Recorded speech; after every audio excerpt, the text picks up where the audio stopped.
Quero ministrar uma palavra, você rápido, porém efetivo, contundente, e a palavra vai cumprir o propósito determinado, amém?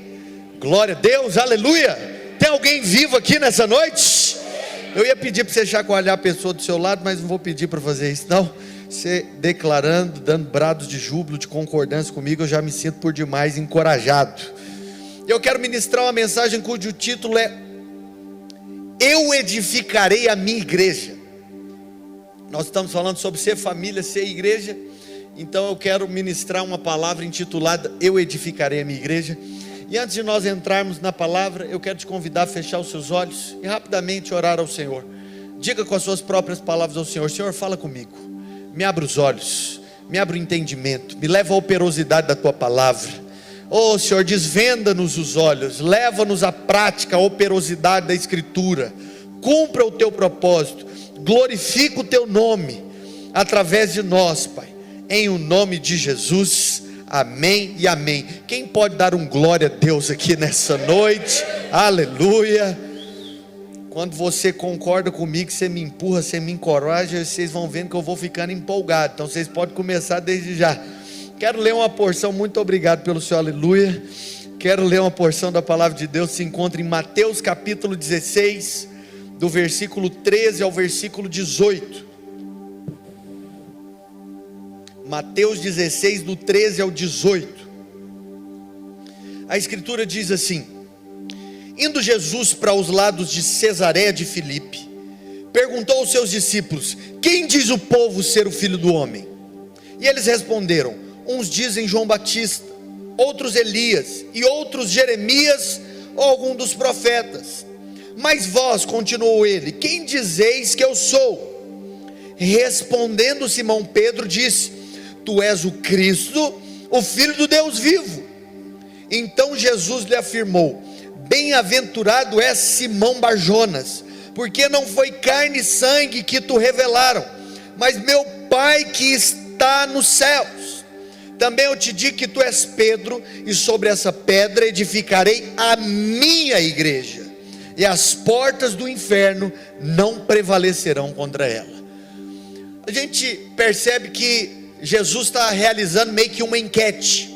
Quem que o povo está dizendo que eu sou? E ali as pessoas expõem os comentários, os burburins que eles ouviram enquanto andavam por onde eles passavam. E o texto diz que Simão dá uma resposta. A escritura não diz, e é por esse motivo eu não posso afirmar, mas julgo eu que não foi apenas Pedro que fez uma afirmação, uma declaração sobre quem era Jesus na perspectiva dele. Imagino eu que assim como os outros responderam o comentário, a pergunta com os comentários que eles tinham ouvido de outros, eles também responderam quem era Jesus sob a ótica deles. Todavia o autor preferiu apresentar o que Pedro estava dizendo, e Pedro responde: tu és o Cristo, tu és o ungido, tu és o enviado, tu és o Cordeiro de Deus que tira o pecado do mundo de uma vez por todas e de uma vez para sempre. Em base desse entendimento, Jesus prossegue o diálogo afirmando o seguinte: eu vou edificar a minha igreja. Eu não tenho tempo para isso, e talvez seja a oportunidade para tratar num outro momento, mas a palavra igreja no original é eclesia, a comunidade dos chamados para fora. Mas essa ferramenta de propagação não era exclusiva de Jesus. Na verdade, a eclesia, essa comunidade dos chamados para fora, era um método, era uma prática tanto grega quanto romana. Ou seja, parafraseando, Jesus está dizendo: existem outras eclesias, existem outras frentes de atuação que atuam no aspecto parlamentar, que desempenham suas tarefas, que cumprem o seu papel social ou de qualquer cunho que seja, mas existe a minha igreja, e eu não quero falar sobre a modalidade, as crenças que outros praticam, eu quero dizer que existe uma maneira, que existe uma comunidade que não faz de acordo com os outros, mas faz de acordo com a minha vontade. E nós percebemos que o apóstolo Pedro, quem ouve de modo direto e a quem é direcionada essa afirmação, ele se levanta e pode-se dizer que ele é o líder da primeira igreja plantada no mundo. A primeira igreja plantada no mundo é a igreja de Jerusalém. Em Gálatas capítulo 2, a escritura diz que Pedro, Tiago e João no barquinho eram a coluna, eram os líderes da igreja de Jerusalém, desse primeiro modelo. E aí eu quero te fazer uma pergunta. Você já observou que antes de lançar um aparelho, uma tecnologia, eles criam num primeiro momento algo que é denominado protótipo? Já observou isso? Essa primeira igreja, para mim, nada mais é do que o protótipo, do que o modelo, o padrão ideal de igreja que se deve viver, que se deve praticar. E aqui, em específico, eu li o texto de Mateus, mas no livro de Atos, nos Atos dos Apóstolos, nós identificamos algumas práticas dessa igreja, que, diga-se de passagem, é o protótipo idealizado por Jesus. Nós podemos observar em específico em Atos capítulo 17, que esse modelo dá tão certo, que o autor diz que essa igreja virou o mundo de cabeça para baixo. Ele diz assim: estes que têm transtornado o mundo chegaram até aqui. Então nós podemos dizer que esse protótipo ele foi efetivo, que as suas práticas foram eficazes. E aonde eu quero chegar? Nós não estamos aqui intentando edificar uma igreja de acordo com as nossas preferências. Nós queremos edificar uma igreja sob a perspectiva de Jesus. Nós queremos edificar a igreja ao modelo de Jesus. Eu sei que nós temos gostos, estilos, preferências. Embora tudo isso tenha o seu lugar, não é isso que faz a diferença, não é isso que tem o poder de transformar a vida e o coração das pessoas. Por mais que nós tenhamos uma linguagem cool, um prédio moderno, que venhamos bem vestidos para o prédio. Esses dias até um irmão me procurou e perguntou: pastor, a gente tem que comprar roupa para ir para o culto? Eu falei: pelado você não pode vir, né? Mas eu entendi o que ele estava perguntando. Tipo assim, o povo vem tão bem vestido para cá que eu não sei se eu posso ir de qualquer jeito.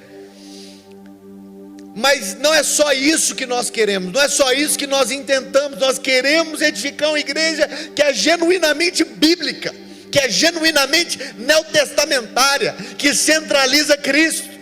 Uma igreja que apaga as luzes que estão sobre os homens e acendem as luzes, ou acende as luzes que estão sobre Cristo. É isso que pode mudar a vida das pessoas.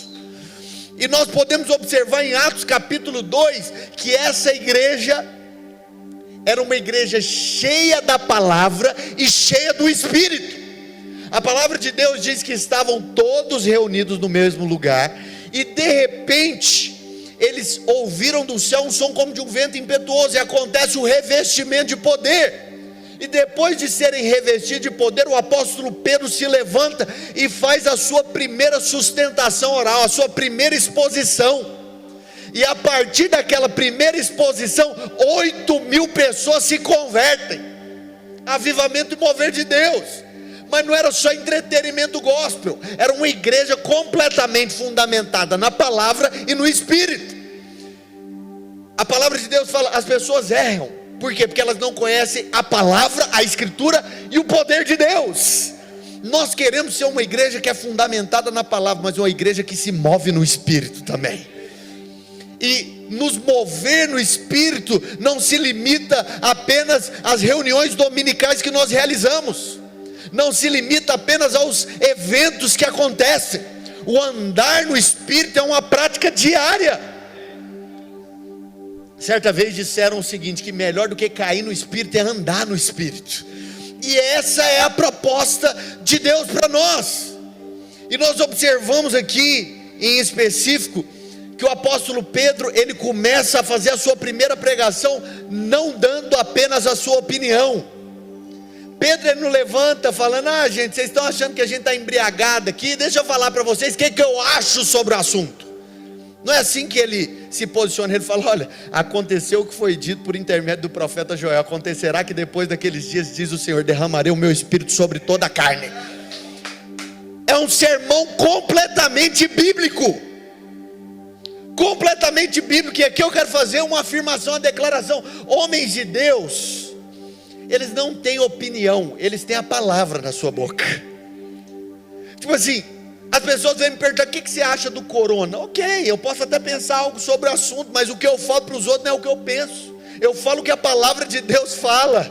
E o que a palavra de Deus fala? Pisarás o leão e a áspide, calcarás os pés do leãozinho, no filho da serpente, porque a mim se apegou com amor. O que a palavra de Deus fala? O que habita no esconderijo do Altíssimo descansa à sombra do Onipotente. Diz ao Senhor: meu refúgio, baluarte, Deus meu, em que confio. É isso que eu creio, é nisso que eu acredito. Não saia da vossa boca nenhuma palavra torpe, senão é aquela que é útil para edificação e transmite graça a todos quanto ouvem. Essa é a postura que nós temos. Enquanto muitas pessoas têm disseminado más notícias, fake news, eu me posicionei, eu falei: eu vou compartilhar boas notícias. Saiu aí o resultado de que a primeira pessoa brasileira, o primeiro brasileiro que contraiu o vírus, já está completamente curado, já teve os sintomas completamente extintos do corpo. Eu falei: eu vou compartilhar essa verdade, não quantas pessoas morreram por causa do assunto, porque eu não prego mais, eu prego boas notícias. A Bíblia fala: o Espírito do Senhor Deus está sobre mim, e Ele me ungiu para quê? Para pregar boas notícias. É assim que nós nos posicionamos, é assim que nós lutamos as nossas guerras, cheios do Espírito e cheios da palavra, porque é dessa maneira que eu e você podemos resistir o dia mau, e depois de ter passado por tudo isso, permanecermos inabaláveis. O enchimento do Espírito não deveria ser uma prática esporádica da sua vida. É proposto que seja uma prática contínua.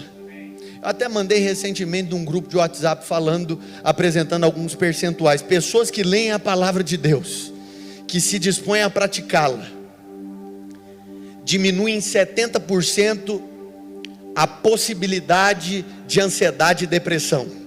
Diminuem quase 80% os percentuais de probabilidade de envolvimento com álcool, cigarro e uma série de coisas. Não pode ser algo que acontece de modo esporádico, como um evento, tem que ser uma prática diária. É nisso que nós cremos, não é simplesmente adotar um código de conduta, é nos posicionarmos em base das nossas crenças. Agora, existem pessoas que são bastante líquidas, volúveis, elas são levadas de um lado para o outro por todo o vento de doutrina. O povo fala: o coronavírus está chegando, só Deus. Aí a pessoa desespera. Eu falei: se é Deus, ninguém pode livrar das suas mãos. Agindo Ele, ninguém pode impedir. Se é só Deus, é nele que eu vou me agarrar, é nele que eu vou me achegar. Eu não vou subestimar, mas eu não vou superestimar. Eu não ando pelo que eu vejo, eu ando pelo que eu creio. Eu ando embaixo do que eu acredito. Seja Deus verdadeiro e todo homem mentiroso. Parece que quando as atrocidades, as calamidades aparecem, a nossa fé é provada. Eu não quero te recomendar a ser negligente. A fé que tu tens, tem para ti mesmo. Mas eu quero compartilhar do que eu acredito. Eu quero compartilhar do que eu vivo. E a gente percebe que essa igreja que prevaleceu as intempéries do cotidiano, era uma igreja que era cheia do Espírito e cheia da palavra. Mas em segundo lugar, essa igreja ansiava pela volta do Senhor. Eu me lembro que quando eu fazia seminário, o pessoal decidiu fazer um trocadilho com um dos meus colegas de turma. Todo mundo saiu da sala, apagou a luz e bateu na porta. Aquele camarada que eles decidiram pegar nesse trocadilho estava dormindo. E aí imagina a cena, não tinha ninguém lá mais, luzes apagadas, vozes, trovões, relâmpagos e terremotos. Jesus voltou! O cara ficou desesperado. E aí a gente foi conversar com ele, tipo assim, o que passou na sua mente? Ele falou, rapaz, eu nem sei, em primeiro lugar acusação, porque todo mundo foi e eu não fui. Mas em segundo lugar eu fiquei pensando, eu não casei. Eu falei, gente, mas...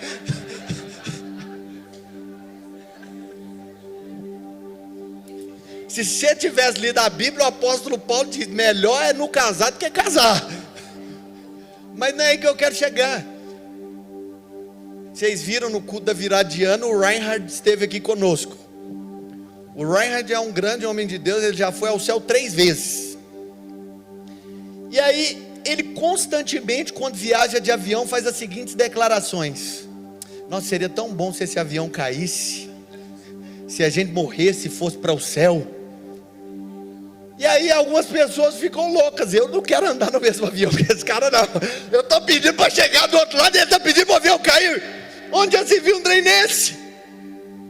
Mas sabe qual que é o problema? É porque o nosso coração acaba se prendendo demais às coisas dessa vida. Mas o que a Escritura diz? Que estar com Cristo é incomparavelmente melhor do que todas as coisas. Mas esse povo esperava pela volta do Senhor todos os dias. Não só pelo sermão de Pedro, onde ele fala do grande dia do Senhor, mas só do fato de Jesus ter dito o seguinte: não saiam de Jerusalém, até que do alto vocês sejam revestidos de poder. Mostra o coração deles para com Jesus. E outros falam, daqui eu não saio daqui, ninguém me tira. Enquanto o Senhor não vier, enquanto a promessa não se cumprir, eu não vou sair, eu vou permanecer. O nosso coração tem que ser o mesmo. Estava no grupo do WhatsApp dos pastores da Dínamos, e aí o povo estava falando, rapaz, já que esse corona veio, Jesus podia levar a igreja também. Eu falei, glória a Deus, aleluia. Não tem porquê a gente superestimar isso aqui. Eu sei que é legal, eu amo os irmãos, mas eu acredito que o Senhor tem preparado algo elevadamente superior para nós. Eu acredito que estar com Ele é melhor do que todas as coisas. E se isso não toma, deveria tomar os nossos corações todos os dias. Todos os dias. Mas, em terceiro lugar, eles viviam em comunidade. E aqui tem tudo a ver com a proposta de ser igreja e ser família. Nós decidimos trabalhar em pequenos grupos, não para que nós tivéssemos reuniões com um volume menor de pessoas. Porque se fosse reunião por reunião, apenas uma troca, uma questão de volume, melhor seria que nós otimizássemos tempo e nos reuníssemos apenas aos domingos. Mas nós acreditamos que há um poder quando 2 ou mais estão reunidos. A palavra de Deus fala que a igreja primitiva, ela se reunia diariamente. Elas, na verdade, os membros daquela primeira igreja, partiam o pão de casa em casa. Eles estavam juntos, faziam suas refeições com alegria e singeleza de coração. Eles amavam estar juntos. Nós decidimos nos reunir em pequenos grupos, porque nós acreditamos que é a melhor oportunidade que existe para que nós vivamos essa vida em comum, para que nós vivamos essa vida em comunidade. Eu me lembro que antes de nós começarmos a nos reunir aqui, nós tivemos um jantar, o Gabriel estava comigo, lá na casa da Manuela, a Manuela do Samuel. E a gente estava conversando sobre questões do cotidiano. E eu me lembro que numa pequena conversa, a presença de Deus veio de maneira tão palpável, tão consistente, que a gente começou a chorar. E eu fiquei pensando, rapaz, às vezes a gente limita o que Deus quer fazer apenas a grande reunião, a reunião principal da igreja. Mas Deus quer se mover a cada dia, em cada detalhe, no que nós fazemos. Na verdade, o que nós fazemos aqui é a menor parte. A menor parte da sua semana você passa aqui, a maior parte dela você está com a sua família, você está com os irmãos, você está trabalhando. E existem pessoas que acabam limitando a vida dela apenas a isso aqui. Mas se nós vivemos esse ambiente, esse êxtase, quando estamos reunidos, isso pode se estender a cada detalhe, a cada reunião, a cada encontro. Estava falando com o Henrique aqui, antes de começarmos a reunião. Eu falei, rapaz, eu tenho me admirado sobre a maneira que vocês têm vivido. O grupo do qual ele faz parte se reúne constantemente. Eles se reúnem para jogar Uno, se reúnem O Henrique trabalha como cabeleireiro para arrumar o cabelo das irmãs. Se o pessoal quiser arrumar o cabelo, né, as irmãs podem ir lá para o grupo do Henrique. Ele vai dar um trato no seu cabelo, brincadeira. Isso aqui é por minha conta. Mas os irmãos aprenderam a viver como uma família, aprenderam a desenvolver prazer em estar um com o outro. Viver em comunidade nada mais é do que romper todo esse formalismo, esse protocolo, esse engessamento. Fala de algo que envolve prazer, satisfação, alegria. Isso não tem a ver simplesmente com a reunião do pequeno grupo, é comendo pizza, é jogando bola, é num diálogo enquanto você está no trânsito. Só que tem pessoas que infelizmente elas não têm essa disposição. Fala, gente, é a coisa mais complicada que existe no planeta. Lidar com gente é a coisa mais difícil que existe. E o povo fala no pé de pato mangalô 3 vezes. Esse negócio de me envolver, que irmão chato, que canseira. Eu não suporto, já tem encontrado domingo assim, tiver que estender para o resto da semana, misericórdia. Mas a Bíblia fala que como o ferro afia o ferro, assim um homem afia o seu amigo. Eu acredito que quando nós estamos juntos, não só eu estou ensinando, eu estou aprendendo, eu estou sendo ministrado, nós estamos ajustando, cooperando um com o outro, e como um corpo bem ajustado, com o auxílio de todas as juntas, todos nós crescemos como santuário de Deus. Todos nós. Eu estava até me lembrando daquela música, eu preciso de você. Tem gente que não sabe, né? Você precisa de mim, nós precisamos de Cristo até o fim, sem cessar, sem parar, sem vacilar. Mas nós precisamos uns dos outros. Eu falo até aqui. Às vezes a gente acha que o corpo é só o pastor e o time da adoração, mas eu me admiro. Os irmãos saem do lugar e vão orar uns pelos outros. Os irmãos erguem mãos santas aqui, começam a chorar, eu me contagio com aquilo, não é nada emocional. Eu percebo que Deus está se movendo nesse ambiente, Deus está tocando pessoas. Às vezes eu sou mais ministrado por um irmão que está lá orando, se derramando em Deus, do que por quem está cantando. E por que eu estou fazendo questão de mencionar isso? Porque a nossa escala de valores às vezes é tão natural, tão superficial, é tão pequeno. Esse final de semana eu estive com um amigo, e ele é uma pessoa fantástica. Nós estivemos juntos por um dia só, mas um dia que eu passei com ele valeu pelo mês inteiro. Antes de ir embora eu falei, mano, você é um cara maravilhoso, deixa eu te dar um beijo. Eu falei, não estou com corona não. Eu falei, deixa eu te dar um beijo. Todas as vezes que nós nos encontramos, eu sou abençoado, eu sou enriquecido. Ele falou, e eu também, me dá um abraço. Eu falei, que incrível. Isso é algo incrível, isso é algo fantástico. Deus nos chamou para viver em comunidade. E o incrível é que lá no céu nós vamos continuar vivendo em comunidade. Se você não dá conta de se relacionar com pessoas, é muito bom você começar a aprender. Você já encurta a distância, otimiza tempo. Mas em quarto lugar, as pessoas eram salvas todos os dias. Todos os dias. Não tem a ver com o evento de evangelização que nós fazemos. Tem a ver com o estilo de vida que nós adotamos. A igreja relevante, ela prega boas notícias em tudo que ela faz. Não só com as palavras. Eu sei que a fé vem pelo ouvir da palavra de Cristo, mas nós pregamos em tudo que nós fazemos.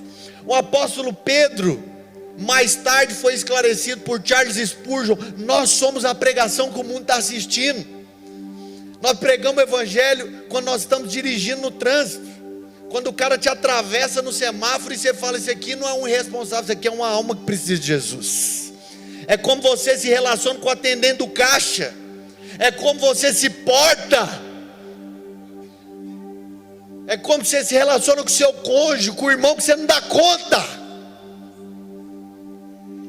O apóstolo Pedro fala, vocês são cartas vivas.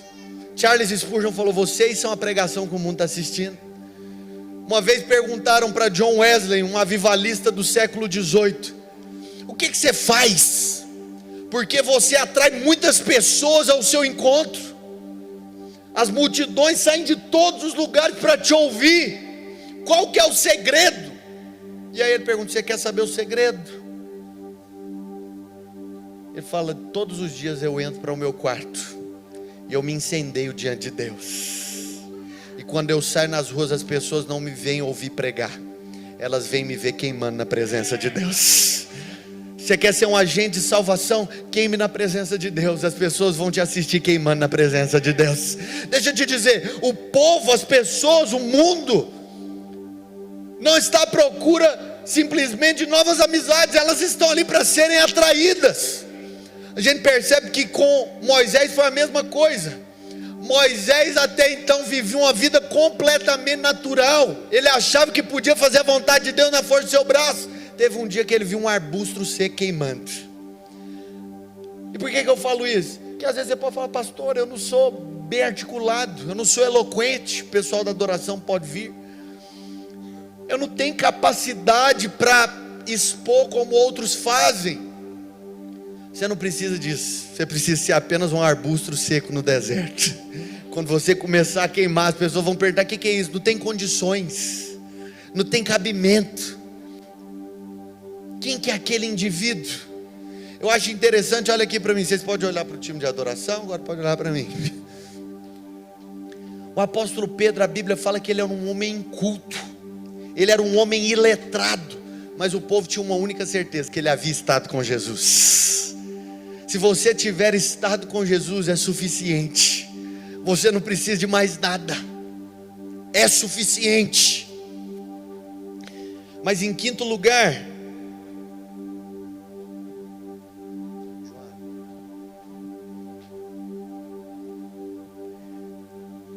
eles eram generosos. A gente percebe que no capítulo,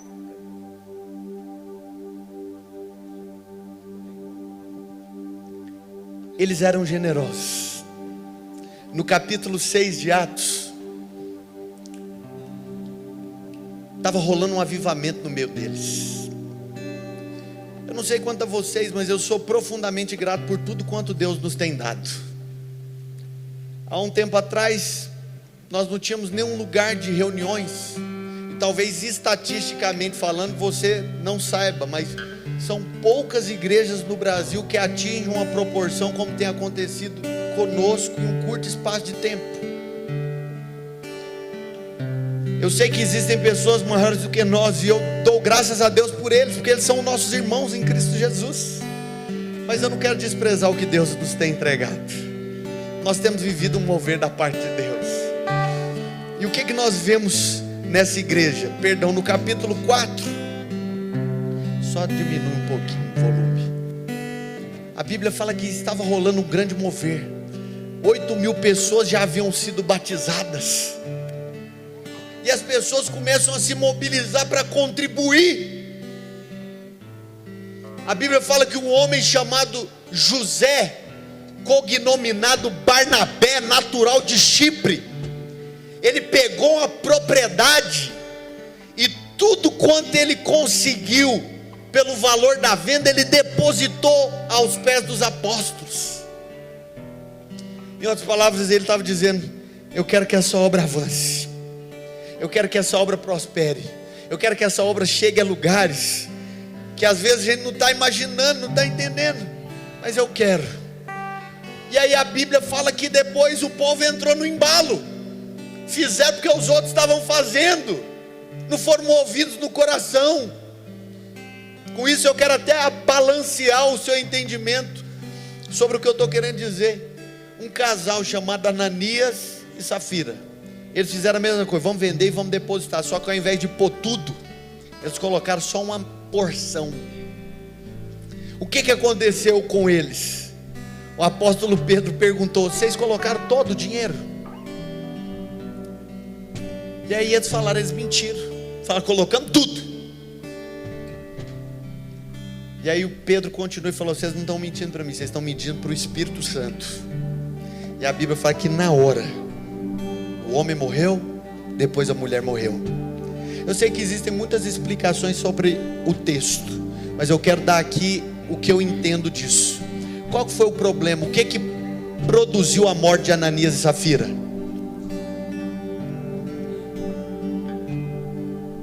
Existia uma fila de quem estava dando tudo.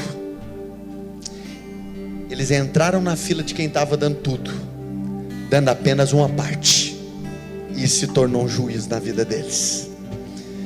Ser generoso não tem a ver só com dinheiro, tem a ver com dinheiro também, mas nós servimos a Deus não só com o nosso dinheiro, nós servimos a Deus com os nossos tesouros, com o nosso talento, as nossas habilidades e com o nosso tempo. Nós acreditamos isso na Dínamos. Servimos a Deus com os tesouros, os talentos e com o tempo.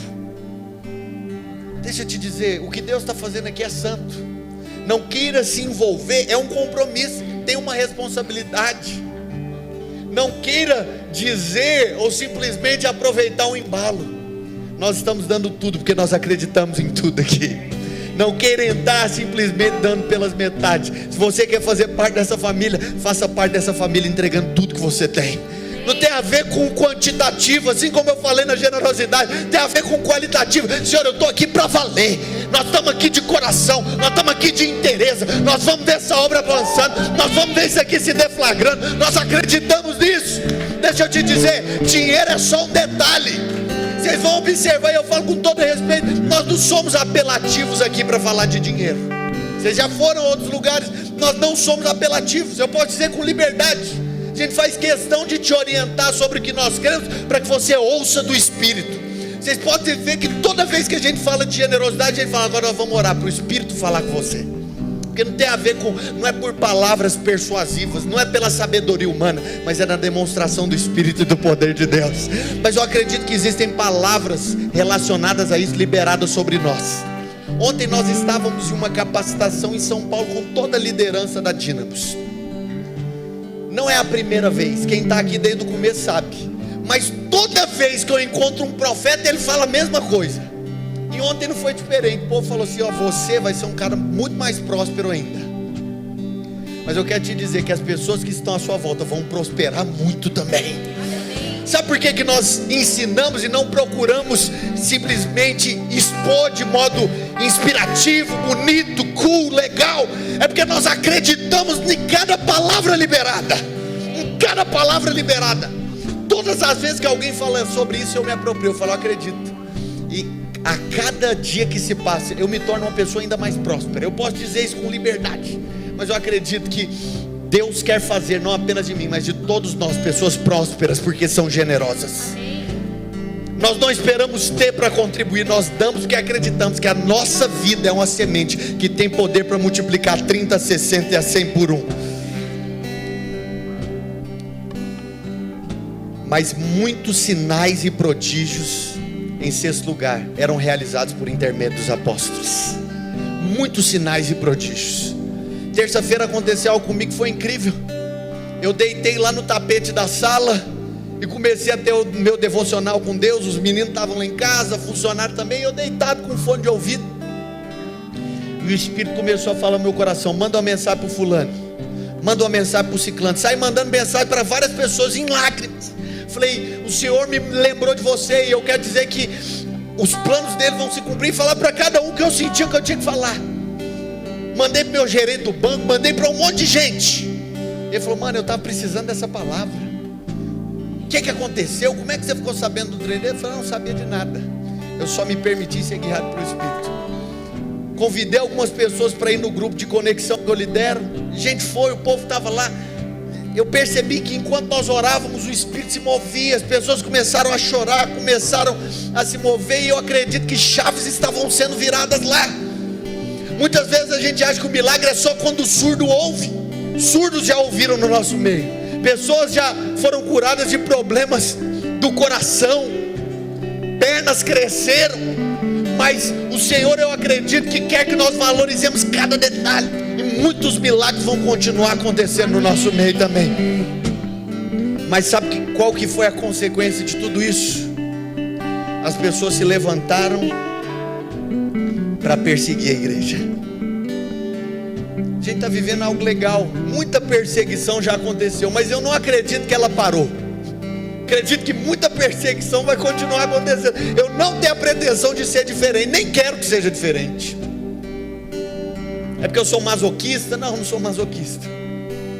Mas se é o que está dentro do pacote, então pode vir quente que eu estou fervendo. Deixa eu te falar. A história conta que Nero cometeu até então o maior genocídio da história. Mandou matar todo cristão, ao ponto de que eles entravam nas arenas dos coliseus. E os estudiosos dizem que o nível de sangue passava da altura dos tornozelos. A igreja começou a ser perseguida e morta. Mas a história conta que nos coliseus ouvia-se a voz, o som daqueles cristãos que estavam sendo martirizados, jubilando ao Senhor: nós não somos dignos, nós não merecemos, mas que o Cordeiro receba honra, glória, poder e majestade, porque não tem nada a ver com o que nós estamos fazendo, tem tudo a ver com o projeto dele, a igreja dele, e sobre a igreja dele, as portas do inferno não podem prevalecer. Pode ser que nós morramos ao fio da espada, pode ser que os adversários se levantem, que os oponentes apareçam, mas nós não vamos retroceder, nós vamos avançar. Sabe qual é o problema de algumas pessoas? Quando a perseguição acontece, elas retrocedem, elas titubeam. Mas o que aconteceu? Depois dessa perseguição, um avivamento ainda maior aconteceu. Depois desse mover, o que acontece? Eles vão para Antioquia e 41 igrejas são plantadas. 41 igrejas são plantadas. E as pessoas falam: eles são cristãos. Em Antioquia, pela primeira vez, os seguidores do Cordeiro são chamados de cristãos. O que isso quer dizer? Ele estava na rua, mas será que é o Eduardo ou é Jesus? Será que é o Lucas ou é Jesus? Porque eles são muito parecidos, não é só o discurso. Olha só como eles falam, olha só como eles fazem, olha só como eles se movem. O mundo não pode contê-los, o mundo não pode pará-los, porque a igreja de Jesus é uma força imparável, é uma força devastadora. Por onde ela passa, ela rompe barreiras, ela destrói as muralhas. Eu acredito que Deus nos chamou para edificar a igreja de Jesus. Sobre essa pedra eu edificarei a minha igreja, e as portas do inferno não vão prevalecer contra ela. Eu quero te convidar a ficar de pé.